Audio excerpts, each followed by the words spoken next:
the Connemara Bay. Now,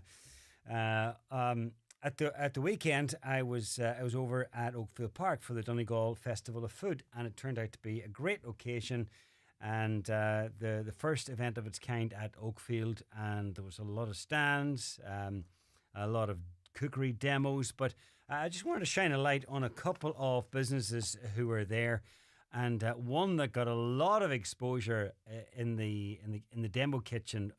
In pretty much all the chefs who were doing demos were reaching for Donegal sea salt, and it is.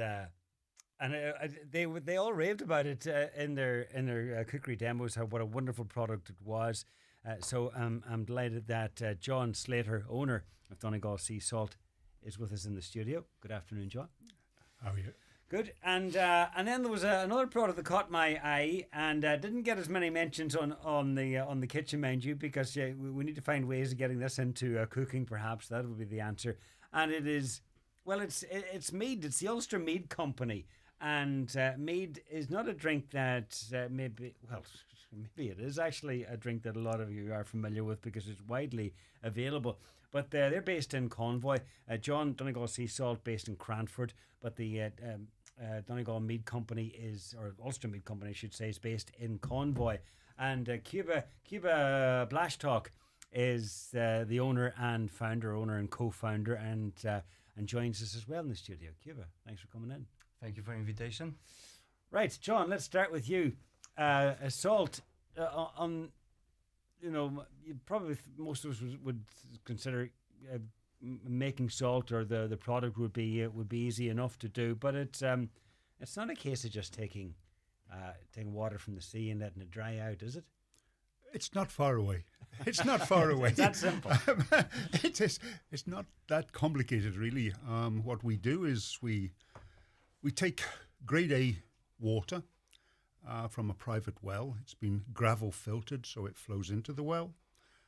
And we pump it up into an IBC, transport it in the back of a van to our polytunnel and put it into trays. Yeah. And we then wait for Donegal sunshine, which can be sometimes great and sometimes not so great. Mm-hmm. The sun heats the polytunnel, the water begins to evaporate, and as the seawater becomes more and more concentrated, we reach a point where the salt crystals fall out. And then we tilt the trays and rake the salt to one end, accumulate it, finish it off with a wee drying step just to make sure it's completely dry, and package it. Right. Simple as that. Simple as that. Yeah. That is a fairly straightforward process. Now, what's your background? How did you become a salt producer? Well, I came to this country in 1980, and I was working for a company from Galway, a Nudros company, but unfortunately they went bankrupt. And I then started teaching in what was then RTC Letterkenny, later became LYIT, later became ATU.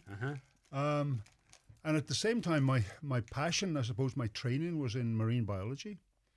So I kind of started farming shellfish out on Mulroy Bay. I did that for maybe 25, 30 years while I was teaching.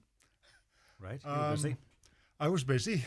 And but you had a hankering to do... had a hankering to do salt. So I kind of watched a few small companies in Scotland doing it this way, and I thought that it could be replicated over here in Ireland, and that's eventually was pushed by my partner to get going and give it a go. And you have. So how long have you been in operation? We got our first product to market last August. Took us a while just to figure out the do's and don'ts, how it works, get the packaging right, get the marketing side of it up and running. And we've probably got about 15, 16 outlets now in Donegal. We haven't kind of quite ventured as far as any showing yet, but I'm sure that's coming soon. I would imagine so. And beyond. And beyond, hopefully. Indeed. Now, Cuba, the Ulster Mead Company. How long have you been in existence? Well, we opened the company in 2021 in June, and we put the products on the shelf in March 2023. Okay. So we bit, yeah, It took a while just to get into yeah, production. yeah. It took a while, licensing process and unit preparation for production took a year and a half, roughly. You're originally from Poland. I am. Your co-founder was a brewer Yes, back in Poland. yes. Thomas has a beautiful background about the brewing, and he used to make craft beers and the mead itself Right. himself, and the herbal wines. Yeah. Okay, meat and herbal wines, they go hand in hand, do they? Not really. It's a different product. Yeah. Herbal wines are made from herbs and plants, botanicals, flowers, this kind of stuff. Yes. And the meat is basically product made from honey. It's fermented honey Yeah. with water and yeast. This is it. That may explain the very sweet taste, because I had a wee sample on Saturday, and it is very sweet. It is nice. Basically, the flavor comes from honey just. So whatever's Yeah. in the bottle, the flavor comes from honey. Whatever you get, is it forest honey or heather, you get the the flavor Yeah. from the honey. And like when it comes to like mead, describe mead. Like, where is it? Is it closer to whiskey? Is it closer to wine? Okay, yeah. So mead is an ancient drink, which Pretty much the oldest. the oldest. Yeah, mead was the oldest alcoholic drink in the world. Yeah. It's been believed that gives strength and power during the fights. It's like a Viking drink as well. Uh-huh. Described Yeah. as nectar of the gods. Nectar of the gods. Yeah, it's made from honey. Honey itself, it's very healthy. So I can say all benefits from the honey are in the drink as well. Yes. Okay. Yeah. And of course, honey's been around since time itself, and Of course, yeah. therefore, it was, I suppose, it's only logical that some alcohol would have been made using it. And how strong is it? Is it like wine strength? Is it like whiskey strength? Okay, the meat, it's like a wine. It's Okay. wine straight. You can call it honey wine because it's based Yeah. on honey. It's not very strong. Of course, you can make it strong as a whiskey if you want. Yes. It all depends on the fermentation process when you stop the fermentation. We are making our products for the wine license, so whoever have a wine license can sell them. Okay. Yeah. And the craft wines are different to the mead. Yes. They Our come wines, from what? They come from flowers and plants. For example, one of our wines, it's a hibiscus. Yes. So that's a hibiscus flower and raisins and tea leaves. So that's the base of the wine, for example. Who would have known that wine is produced here in Donegal? Sorry? Who would have known that wine is actually produced here in Donegal? Well, we are in about 60 locations at the moment in Donegal, Cantemeo, Sligo and Dublin. So Yeah. we just need to educate our customers what we're producing, because so many people never heard about mead or herbal wines. Right. And mead was very, very popular in Ireland many years. It's like I said, it was ancient drink. I bet it was. And Mhm. yeah, it was well known. Probably all Donegal citizens heard about it. That's what I found during the tastings. A lot of older Yes. generation heard about the mead before. Yeah. So we were trying to bring the tradition back to Ireland. So mead obviously came long before poaching. I strongly believe it. Yes. Yeah. I think so. And then the wines, the herbal wines. How do they compare? Or how are they in taste in comparison to the regular white or red wine? That you would Okay, buy? so our wines, I can say they taste like rosé. Rosé. They're a little bit sweet. They look a bit like rosé. Yes. They are this kind of wines, but they're just don't have grapes. So Okay. they have no grapes. They taste like rosé, but no grapes on them. Okay. That's how I can describe it. You can drink them itself as they are. They are really refreshing, and you can also make a cocktails with them. If someone likes spirits, you can mix it with other alcohols like prosecco. You can add some garnish with citrus and a kind of lemon or orange. This kind So of they're stuff. versatile. Yes. All right. Yes. And I presume that you have some recipes, cocktail cocktail recipes up on your website? Not on the website yet, but they will be. Yeah, at the event, what you mentioned in Yes. Oakfield Park, I created the cocktail from our traditional meat, mixed with moth liquor gin, rosemary from Ballyholey Farm, Yes.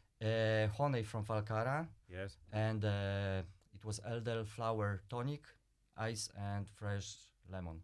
Sounds like quite the It mix. was really, really popular. Went down well. Yeah. We've sold everything. Yeah, Okay. people loved it, and it was made from local ingredients, which is really nice as well. Yeah, well, that seemed to be the whole Yeah. theme of the weekend. Yeah. Keep it as local as Of possible. course, yeah. Right. And you're based in the what was the Willow Mills in Convoy. Yes, we are in the mill in Convoy. It's a beautiful building with a tradition. A lot of history attached to I that love that building. building. It perfectly matched to our business, what we do, and hopefully in the future we'll be able to open our place for the visitors, make a visitor center and take more people, give some jobs as well. Well, if you're creating or if you're making a drink, then it seems to be all the rage. Having a visitor center, inviting people in to show them the process. So, yes, Yeah, so 100%. why not? Yeah. Okay, just back to you, John. Why were all the chefs raving about your salt? What makes it unique? I just had a wee taste of it there when you were chatting, and it wouldn't be as coarse as some of the other salts. No, it's I think what's unique about it is that a lot of the sea salts that are being made by boiling. So they take the seawater and literally boil it, either using gas or oil or something like that. And I think when you do that, you're probably losing some of the more volatile minerals that are in the salt. Whereas for us, we're reliant totally on solar evaporation, which can be a relatively slow process, but we don't lose anything from it. So our seawater is never boiled. Okay, It evaporates naturally using nature. you're more patient. We are more patient. I mean, just to put it in perspective, the batch that we were selling in Oakfield, we pumped in August 24, and we finished it in April 25. So it takes So time. it took an 8-month period. The surprising thing is that when we then were empty, cleaned, restocked, we then got this Beautiful spell of weather. this beautiful spell of weather. A bountiful amount of salt science. will result. And 3 weeks later, we were beginning to harvest Oh, the first batch. that quickly. So because it was a question that cropped up in Oakfield numerous times, how long does it take to do? And the answer was anything from 8 months to 3 years. It depends. Sorry, 8 months. 8 months to 3 weeks. Yes. Totally dependent on the weather. If I could have more sunshine, I can produce more salt. Well, let's hope you're producing a lot more salt then. That'll be good for us all, because we'll know that it's a result of good weather. Okay, you're based in Cranford, and your product, Donegal Sea Salt, widely available here in Donegal, and hoping to expand around to other parts of Donegal and elsewhere. And Cuba, your product is available not just in this county, widely available in this county, as you mentioned on Saturday, but also a number of other counties, and especially in Dublin. Yes. Importantly, in Dublin. We were lucky to get into the Celtic whiskey shop in Dublin, which is really, really popular, especially in that area. And we are able to sell our products worldwide through their shop. Okay, excellent. Yeah. Well, listen, both entirely different stories, entirely different products, but just a couple of the products that caught my eye over the weekend. And thanks for coming in, thanks for sharing, and continued success to both of you. Thank you so very much. much.